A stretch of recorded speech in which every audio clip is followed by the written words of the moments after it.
Hello everyone, as part of the ANDYS researchers, our team is excited to present an analysis of the UAE, focusing on key issues relevant to Australian firms looking to expand internationally.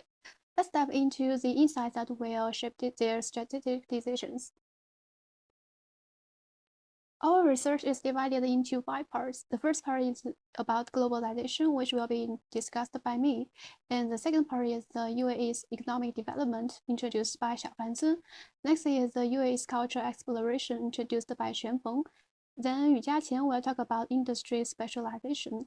And last, Jia Yilu will introduce the UAE's trade policy to us. Concerned with the question 1, I will discuss in 3 parts. Globalization in the UAE, the influence of globalization on the UAE's political economy, and the challenges that the UAE legal system may bring to Australian companies. To begin with, the UAE's globalization began in the late 20th century, highlighted by Dubai's emergence as a commercial center and the creation of the Gulf Cooperation Council. Initially reliant on oil, the UAE shifted focus after uniting in 1971.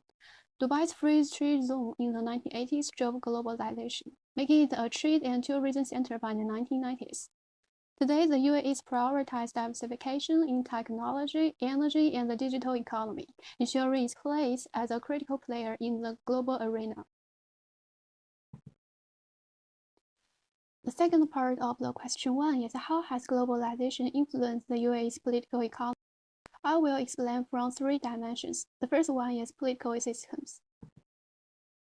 UAE is a federal state of 7 Emirates, balancing collectivism with growth in democratic process. While Emirates maintain independence, unified decision-making ensures efficient governance. Globalization has introduced democratic elements. For example, Dubai collects public input on infrastructure projects to better reflect citizens' needs. In addition, globalization has enabled the UAE to expand its international presence through its geopolitical and resource advantages. The second dimension is about the UAE's economic system. First of all, the UAE has developed a mixed economy with state-owned enterprises dominating key sectors like energy, while private businesses thrive in tourism, finance, and technology. This structure reduces dependence on oil and enhances economic diversification, especially tourism and finance. For example, Dubai has become a global tourism center, and the financial sector has also expanded through global collaborations like Islamic finance. Besides, the UAE's location and infrastructure support free trade agreements and reduce the barriers. For example, the Jebel Ali Free Zone attracts multinational firms with tax benefits and streamlined operations, fostering industrial and trade growth. This also attracts global capital, talent, and technology. Foreign labor supports development, and international technological integration enhances competitiveness. The third dimension is concerned with the UAE's legal system. The UAE's legal framework blends Sharia law with international principles. This approach preserves cultural identity while supporting economic globalization. For example, the country has enhanced the intellectual property protection by joining WIPO conventions to attract businesses. The other one is that the UAE has also reinforced the regulations in response to globalization's complexities. Financial oversight with measures like stress tests has improved. Corporate compliance standards, environmental protection, labor, and anti-corruption have been enhanced as well to align with global norms. And the last part of the question 1 is the challenges that the UAE legal system may pose to Australian companies. The first point is about contract law. The UAE blends Sharia law with civil law, different from Australia's common law system. This can lead to contract misunderstandings and dispute resolutions. For example, the UAE contracts often require Sharia-compliant financing methods, such as cost-plus financing or leasing, instead of traditional interest-based loans. Secondly, property rights in the UAE are complicated by unique land rights and inconsistent enforcement. And the differences in anti-corruption practices may further increase risks for Australian companies. Then it is concerned with protection of intellectual property. While aligned with international standards, local patent and trademark rules still leave Australian companies vulnerable to infringement. Besides, limited public awareness and a complex legal process make IP enforcement costly and difficult, as seen in the Kiwi case. The last challenge popularly brought by globalization is product safety and liability. The UAE standards for food and cosmetics differ from Australia's, requiring compliance with local labeling and quality regulations. For example, Australian Belco has to ensure that its products meet strict local quality standards and regulations if it wants to become a silver sponsor of local events. In addition, the UAE regulations involve multiple authorities, increasing compliance costs. Also, there is a significant difference between free zones and the mainland. Free zones such as the Jebel Ali Free Zone or Dubai Multi-Commodity Center offer 100% foreign ownership and tax exemptions, but mainland operations require adherence to federal laws and local sponsorship. Hi, now let me to present for the question 2.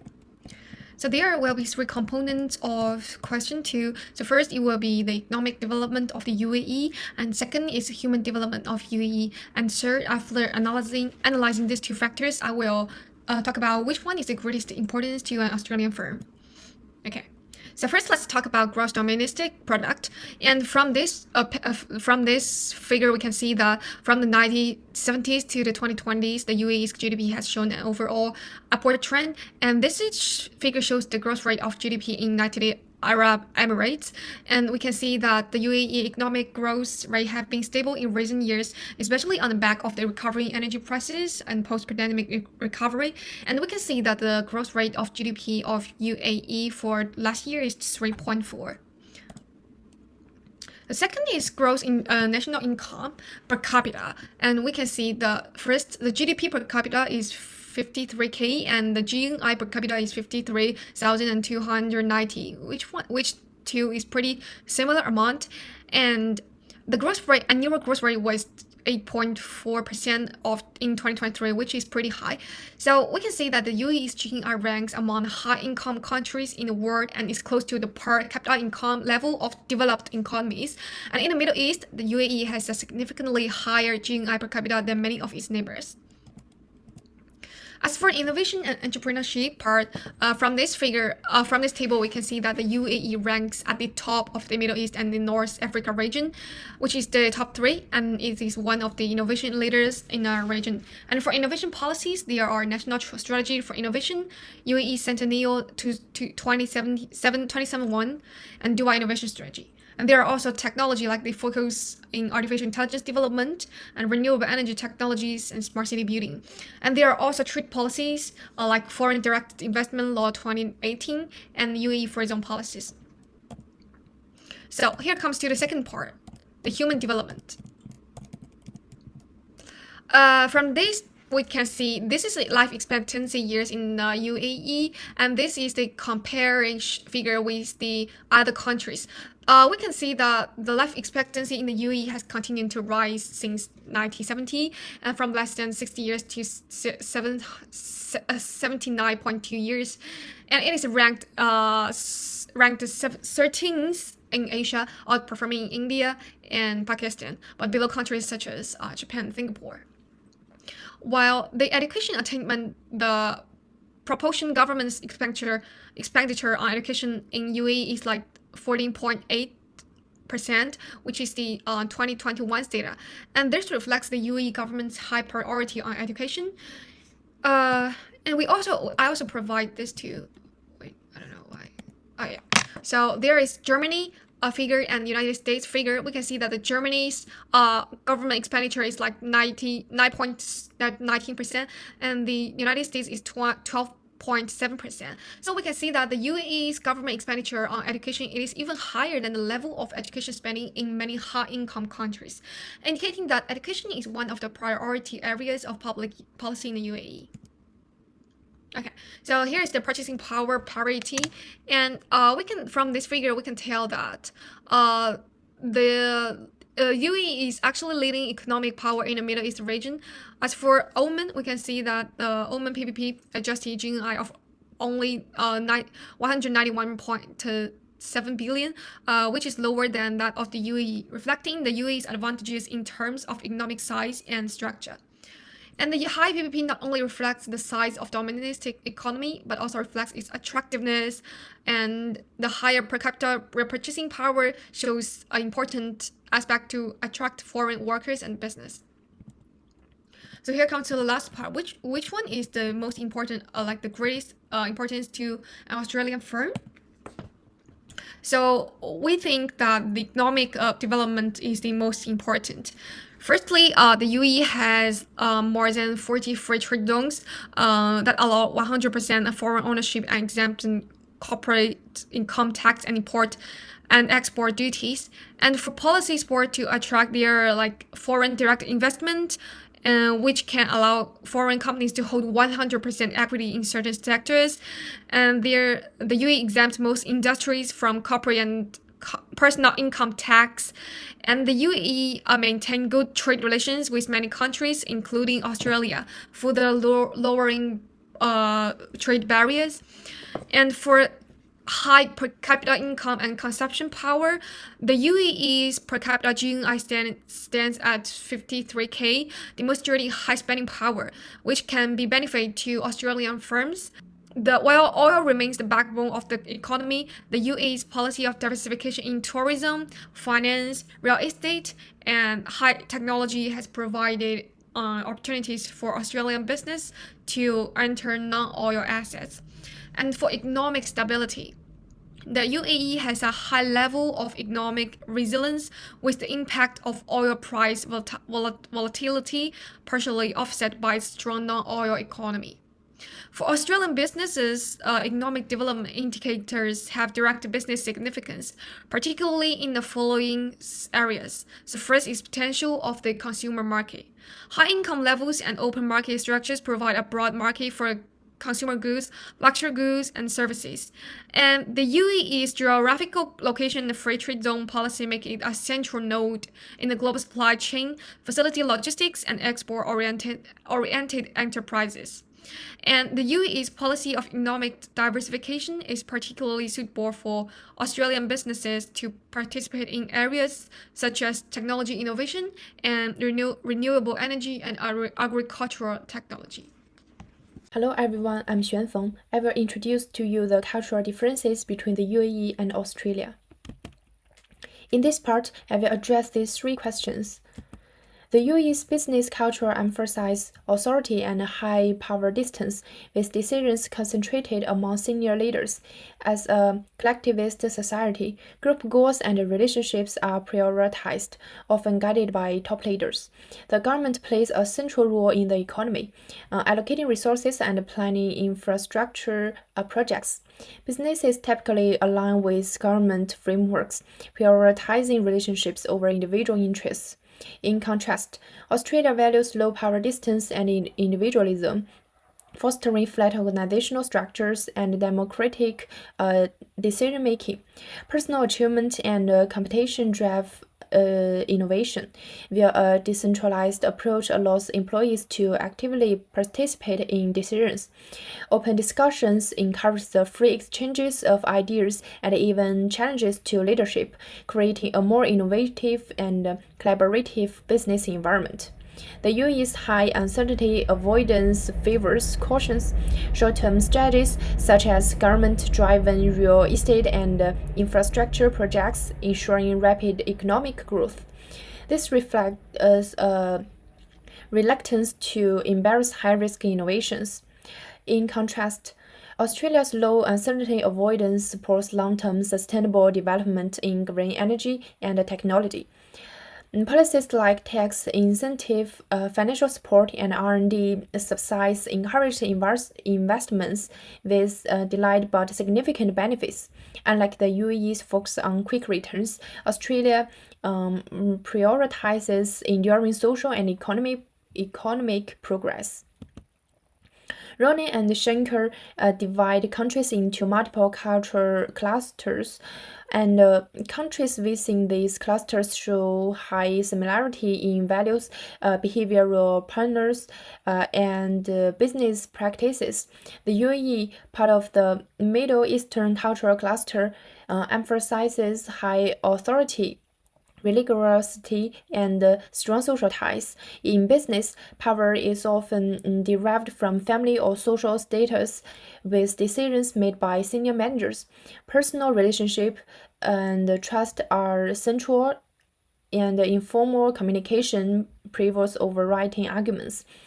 Islamic law influences business practices,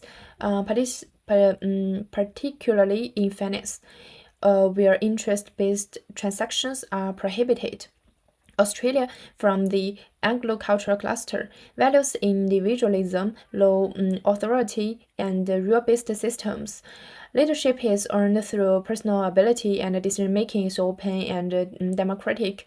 Australian business relies on formal contracts with low context communication, fostering transparency. Religion plays a minimal role with business decisions shaped by laws and market demands, aligning with international standards. Globalization has led to similarities between the UAE and Australia, with both adopting international management models. The UAE is becoming more westernized, embarrassing flatter structures and innovation, aligning with Australia's practices. However, cultural differences remain. The UAE, influenced by Islamic law, values family background and social status in decision making, with power concentrated among a few leaders. Despite increased exchange and cooperation, differences in power structures, religious influences, and core value keep their business culture distinct. Now move on to the first question. When it comes to trade flows between the countries, we could not ignore the two classical trade theories which both aim to promote free trade and benefit the countries engaged in. First, let's briefly describe the two. Absolute advantage theory proposed by Adam Smith suggests countries only produce the most efficient goods and trade for those goods where it is not efficient. To avoid the situation that one country may have an absolute advantage in all industries, although it is too unrealistic, David Ricardo extended the comparative advantage theory to suggest that countries specialize in goods they produce most efficiently and buy goods they produce less efficiently compared to other countries. Then relates the UAE to the two theories. According to the absolute advantage theory, the UAE can produce goods efficiently due to natural endowments and country-specific ability. The UAE obviously has an absolute advantage in oil and gas industry with abundant resources. Although the UAE is trying to reduce dependence on oil exports, the industry still holds a significant position in the country's economy and remains to be a major supplier in the global energy market.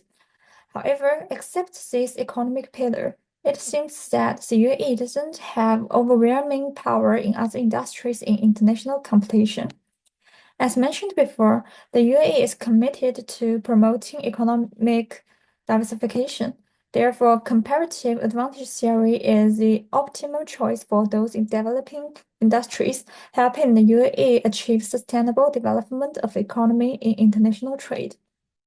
Underpinned by strong government support and investment, the UAE has lower opportunity cost of transitioning to renewable energy on the basis of abundant land and advantaged sunlight resources, becoming the fastest growing market within the region. Besides this, since the establishment of the Dubai International Financial Center, the UAE has been the leader in the financial industry in the Middle East, attracting financial institutions in the world. It helps the UAE provide financial products and services for neighboring countries with lower opportunity costs. In addition, with the increasing demand for travel all over the world in the post-pandemic era, the UAE should also specialize in tourism products and hospitality industry, With the strategic advantage of its geographical location as a global transit hub, the UAE becomes a convenient stopover destination for travelers. It is comparatively more efficient as a focus on diversifying the tourism offerings with its unique culture. While engaging in international trade, I believe the government of the UAE should follow the comparative advantage theory. It offers a development path for this developing country that has few absolute advantages in multiple industries. If the UAE only exports oil and gas, it will be vulnerable to external shocks and potential risks like oil price fluctuation and limited resources. Ricardo's theory can expand trade opportunities and prevent marginalization. It allows developing countries to form complementary relationships with developed countries, even without absolute efficiency. The UAE can specialize in those low opportunity cost industries, aligning with the long-term strategy of economic diversification. Long-term economic growth depends more on technological intensity than the volume of exports. Based on those industries with high product added value, like renewable energy and financial products, the UAE can cultivate more advantaged high-tech industries, thus improve its competitiveness and reinforce its position in global economy. In a word, comparative advantage theory can make the UAE utilize the resources available more efficiently and achieve mutual benefits with other countries. Hi, I'm Jai Liu. I would like to talk about some of the trade policy tools used by the UAE, show you the theories behind them, and give some concrete examples. First, the UAE uses protective tariffs and follows what is known as strategic trade policy. According to this policy, a government can use tariffs or subsidies to help domestic companies gain an upper hand. However, if a country relies too heavily on protective tariffs, it might reduce incentives for innovation in the long run, which goes against the comparative advantage theory that advocates efficient resources allocation. A real-world example is starting in October 2017, the UAE imposed a 100% tax on tobacco products and energy drinks, and a 50% tax on carbonated beverages. By December 2019, they extended this tax to include sweetened beverages. Although it's labeled an excise tax, it effectively works like a protective tariff by making foreign goods more expensive upon entry into the UAE.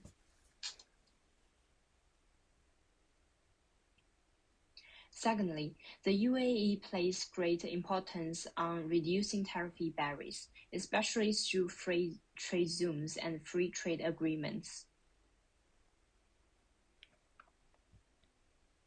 For example, in the Jebel Ali Free Zone, companies not only pay no customs duties, but they are also exempt from corporate tax and can be 100% foreign-owned.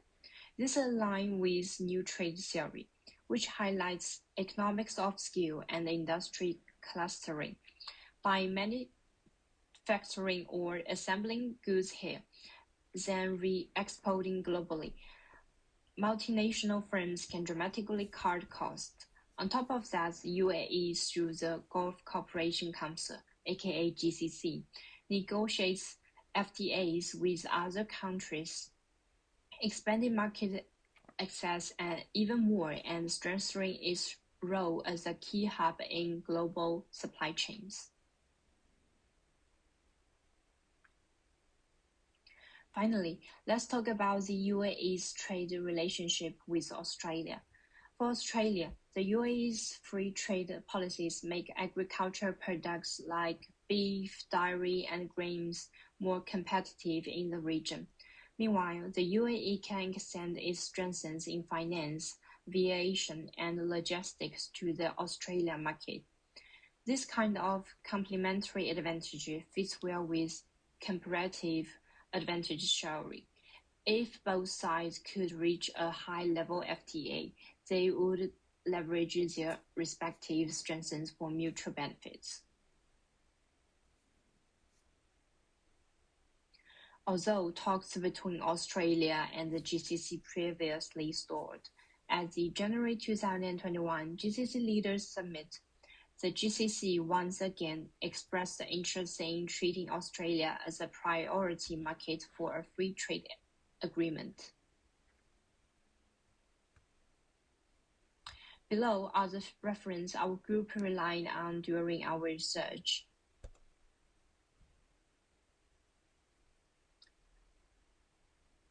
We truly appreciate you taking the time to listen to our presentation. Thank you so much.